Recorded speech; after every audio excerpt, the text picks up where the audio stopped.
বিশিষ্ট যে এখানে মশলা জাতীয় যে জিনিসগুলো আছে সেগুলো কিন্তু সেখানে কালিজিরা ধনের সোয়াস যা আছে সবকিছু দেখতে পাচ্ছেন ক্রেতা বিক্রেতা উভয় পক্ষেই আসলে এখানে থাকেন কিংবা দেখান। আসসালামু আলাইকুম।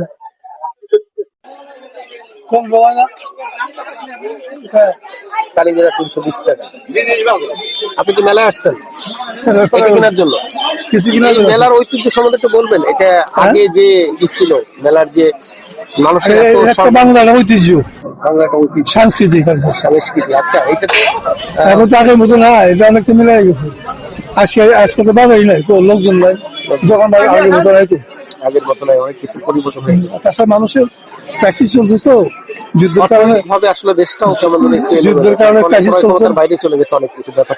ক্রয় ক্ষমতা বাইরে চলে গেছে, অসুবিধা করছে।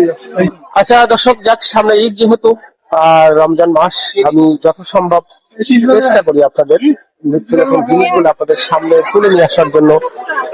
বিশেষ করে এই গ্রামীণ মেলাগুলো যদি হয়ে থাকে সেই ব্যাপারটা আপনাদের সামনে তুলে ধরার চেষ্টা করি। আমি আপনাদের আরো সামনে দেখাবো।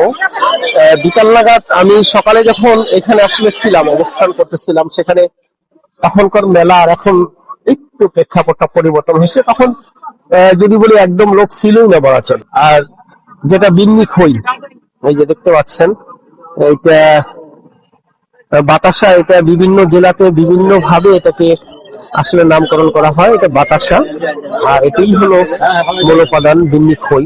এই যে দেখতে পাচ্ছেন, এটাই খই বিন্নি। তো এই হলো অবস্থা। এটা বিভিন্ন প্রকার ভেদে বিভিন্ন দামে আসলে এটা বিক্রি করা হয়। এই জিনিসগুলো আপনারা জানেন কিংবা অবগত আছেন। আপনার জেলায় আসলে হয়তোবা আপনার পাশে কোনো না কোনো একটা মেলা কিংবা কোনো একটা সাংস্কৃতিক অনুষ্ঠান, যেটা একটা ধর্মীয় হোক, সবাই সংস্কৃত মানে এককভাবে অংশগ্রহণ করেই মেলার আসলে মানুষের উপস্থিতি। তো যাই হোক, আমি যেখানে যে অবস্থানে আছি, এটা হলো একটা অবস্থান, যে অবস্থান থেকে বিন্নি খইগুলো বিক্রি করা হয়। এটার কালের বিবর্তনে কিন্তু অনেক কিছু হারাই গেছে। যেখান থেকে কথা বলতেছি, এটা নদীমাতৃক একটা জেলা। এই নদীমাতৃক জেলার জন্য পাশে পদ্মা নদী, অনেক গ্রাম গ্রাস হয়ে গেছে, এই পদ্মায় বিলীন হয়ে গেছে, যার কারণে এখানের মানুষও বিভিন্ন জায়গায় চলে গেছে। কেউ কারোর সাথে তেমন ভাবে আসলে সামাজিক ভাবে যে একটা জায়গায় বসবাস করা, মানুষ চলে গেলে সেই অবস্থানটা আসলে আর থাকে না। তো একটু সামনে আগাবো, মেলার অবস্থান দেখি। তুমি বাঁশি বাজাও। এই যে দেখেন, এটা ছিল প্রধান আকর্ষণ আসলে এই মেলাটার, যেটা ছিল যে আমরা ছোট সময় যখন আসতাম আপনার এলাকায় কিংবা আপনার জেলায় উপজেলায় যেখানে হোক, ছোট মেলার আয়োজন কিন্তু করা হয়। সেখানে ছোট বাচ্চাদের প্রধান আকর্ষণ যেটা থাকে সেটা হচ্ছে বাঁশি, কিংবা এই আমের সিজনের সামনে বৈশাখ মাস, এই আমের সিজনে আম কেটে খাওয়ার জন্য চাকু, সেটাই আসলে সংগ্রহ করা। আর একটা জিনিস, এই যে অলরেডি বিদ্যুৎ কিন্তু যদি বলি যে অসহনীয় গরমের ভিতরে কিন্তু বিদ্যুৎ অলরেডি লোডশেডিং। তো হাত পাখার বাতাস, এই জিনিসটা আপনারা জানেন আসলে নাই, অনেক কিছু আসলে পরিবর্তন হয়ে গেছে। এখন আসলে কিছু সংখ্যক ঐতিহ্য আসলে ধরে রাখছে এই মেলাটা। এখানে খাদ্যদ্রব্য এখানে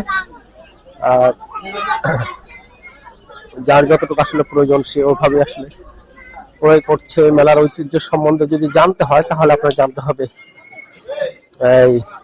এখানকার পুরোনো যে মানুষগুলো আছে, ঠিক পুরোনো মানুষগুলা থেকে জানতে হবে।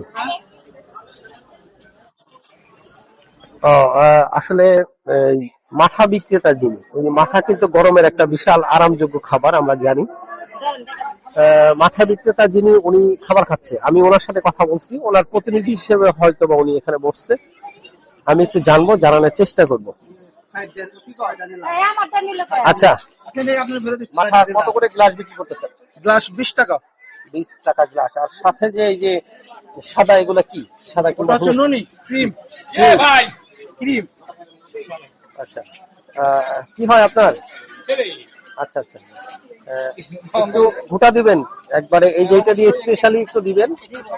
হ্যাঁ হ্যাঁ, আসলে দর্শক যাদের প্রয়োজন তারা বিশেষত যে সাদা বোতলগুলোতে করে বোতলজাত করে তারা বাসায় নিয়ে যাচ্ছে, যাদের আসলে প্রয়োজন। আর মাথা যেটা বললাম যে রোদের গরমের একটা যে তাপমাত্রা, আসলে এই তাপমাত্রার জন্য কিন্তু মাথা খুবই উপকারী একটা জিনিস হিসেবে আমরা জানি। আর ন্যাচারাল খাবার যেটা, সেটা যদি বলি ডাব, ডাবের উপরে আসলে কিছু নয়। আমরা যত বৈজ্ঞানিক ব্যাখ্যায় শুনি আর যে যেটাই বলুক না কেন, সবচেয়ে আপনার বাবা যেভাবে দেয় ঠিক এইভাবে, হ্যাঁ এই তো। কিন্তু আগে সেই হাড়ি কিন্তু নাই দর্শক, হাড়ি চেঞ্জ হয়ে এখন হয়ে গেছে বালতি, মাটির হাড়ি। সে মাটির হাড়ির যে স্বাদ কিংবা শৈশবের সাথে যে একটা মিশে থাকার জিনিস, সেই জিনিসটা আসলে আলাদা একটা মজা থাকে মনে হয়। তো শৈশবকে ফিরে পাওয়া মানে, এখানেও একজন ঠিক মাথা বিক্রেতা, উনিও এখানে মাথা বিক্রি করছে। ঠিক আছে, আমি আপনাদের আর এইখানটা এই বাজারের একটা সময় আমরা ছোট সময় যেটা দেখছি, এই যে যে ছোট বাচ্চা কাচ্চাগুলো এখন আসছে, ওরা দেখতেছে। একটা সময় যে আমরা যেটা দেখছি, এখানে অনেক মিষ্টির দোকান থাকতো। আমি কি রসগোল্লা, দানাদার যেটা, এই যে, তো সেই এই এই দুধ বাজারটা, এখন এখানে দুধ বিক্রি হয়, এই বাজারটা সম্পূর্ণটাই মিষ্টির দোকান। এখন আর ওই জিনিসটা নাই, সেই মানুষগুলা নাই যে মানুষগুলো আমরা হারিয়ে ফেলছি। কালের পরিবর্তনে মানুষ পরিবর্তন, মানুষের মানসিকতা পরিবর্তন। তো এখন সব জায়গায় বাজার ঘাট, যার কারণে ইচ্ছে হলেই মানুষের চাহিদাটা আসলে পূরণ করা সম্ভব। এখন আর মেলা কেন্দ্রিক, হাট কেন্দ্রিক আসলে ওইভাবে ক্রেতা পাওয়াই যায় না, বলা চলে, খুবই কম। তো যেহেতু একটু পরিবর্তন, সেটা হলো যে আপনার যদি বলি সামনে যেহেতু সামনে ওরা দুষ্টুমি করতেছে, সামনে যেহেতু ঈদ, ঈদ উপলক্ষে অনেক মানুষ আসলে বাড়িতে আসছে, গ্রামের বাড়িতে। তো গ্রামের বাড়িতে আসার সুবাদেই আসলে কিছু মানুষকে আসলে দেখা যাচ্ছে যে যারা আসলে মেলাতে আসছে, মেলা উপভোগ করতেছেন। এই যে এখানে দেখতে পাচ্ছেন কাঠের সরঞ্জাম, এরপরে এটা দা বটি, এটার সাথে দেখে তারপরে এইটা যারা ধান কৃষক যাদের আছে, কৃষকদের আসলে ধানের হারপাট হিসেবে যেটা আঞ্চলিক ভাষা বলি সেটি। আর এখানে খাবারের ঐতিহ্যটা আসলে বরাবরই থাকে। আর খাবারের ঐতিহ্য যদি বলি, হরেক রকম খাবার পশা সাজিয়ে যারা এখানে নিয়মিত আসলে বসেন, তারা এই মেলা উপলক্ষেও আসেন, কিংবা মেলা ছাড়াও এরা কিন্তু মাঝে মধ্যে দেখা যায় যে বিভিন্ন হাট বাজারেও কিন্তু ওরা এই পণ্য বলে নিয়ে হাজির হয়। আর আরেকটা জিনিস যদি বলি দর্শক, এখানে 12 ভাজা বলে যেটাই করা হয়, ছোলা, চিড়া এবং এটার সাথে